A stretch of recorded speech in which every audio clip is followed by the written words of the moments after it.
Hi అండి, welcome to our YouTube channel. Indira మిల్లుకి సంబంధించి పెండింగ్ ఫర్ ఎంపీడీఓ అప్రూవల్ అయితే చూపిస్తుంది కదా. Least 1, least 2, least 3. అయితే ఇప్పుడు వచ్చేసి లీస్ట్ 3 గురించి మాట్లాడుకుందాం, అలాగే లీస్ట్ 2, లీస్ట్ 1 గురించి మాట్లాడుకుందాం. ఫస్ట్ వచ్చేసి ఈ లీస్ట్ 3లో కొంతమందికి ఆర్సీసీ అని చెప్పేసి, మరికొందరికి 4 వీలర్ అని చెప్పేసి, మరికొంతమందికి ఇలా చూస్తున్నారు కదా ఇక్కడ house sanctioned in government scheme అని చెప్పి చూపెడుతుంది కదా. ఇలా చూపెడితే మాత్రం ఇల్లు అయితే రాదండి లీస్ట్ 3లో.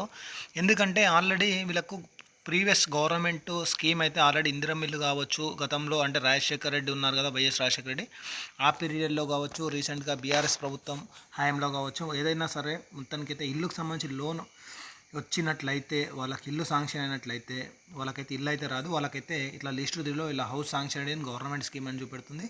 చాలామంది ఇట్లా చూపెడితే ఆల్రెడీ ఇల్లు వచ్చినట్టు, మరి మాకు ఎప్పుడు ఇస్తారని చెప్పేసి వాళ్ళు చాలామంది వెయిట్ చేస్తున్నారు కాబట్టి వీడియో చేస్తున్నారు. ఇట్లాంటి వాళ్ళకైతే ఇల్లు రాదండి.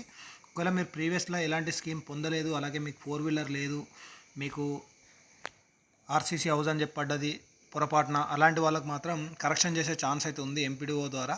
బట్ ఏంటంటే కలెక్టర్ నుంచి అయితే ఫైల్ అయితే మూవ్ చేసుకోవాల్సి ఉంటుంది. ఇంకా లీస్ట్ 2లో ఎంపీడీఓ ఫర్ పెండింగ్ అప్రూవల్ అని చూపెడితే మాత్రం కొద్ది రోజులు వెయిట్ చేయండి. ఆల్రెడీ గవర్నమెంట్కి సంబంధించి ఆల్రెడీ ఇందిరా మిల్లు అయితే పంపిణీ చేస్తున్నారు డబుల్ బెడ్రూమ్లో. ఆల్రెడీ దీనికి సంబంధించి కొన్ని లీస్ట్ కూడా నేను చూపెట్టాను రీసెంట్గా 2 days బ్యాక్ కూడా. మరికొన్ని లిస్టులు అయితే 2-3 రోజుల్లో రాబోతున్నాయి.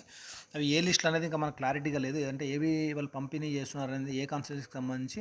ఒకవేళ రాగానే నేను మరొక వీడియో అయితే చేస్తాను. ప్రజెంట్ మన ఛానల్ అయితే సబ్స్క్రైబ్ చేయండి. లీస్ట్ 1 గురించి మాట్లాడుకున్నట్లయితే చాలామందికి ఇల్లు అయితే ఆల్రెడీ కట్టుకుంటున్నారు. మరికొంతమందికి ఎంపీడీఓ గారు అప్రూవల్ చేశారు, కలెక్టర్ దగ్గర పెండింగ్లు ఉన్నాయి. మరొక కొంతమందికి కూడా కలెక్టర్ అప్రూవల్ చేశారు, డిఎస్సి దగ్గర పెండింగ్ ఉన్నాయి. డిఎస్సి అంటే డిస్ట్రిక్ట్ సెలక్షన్ కమిటీ అనమాట.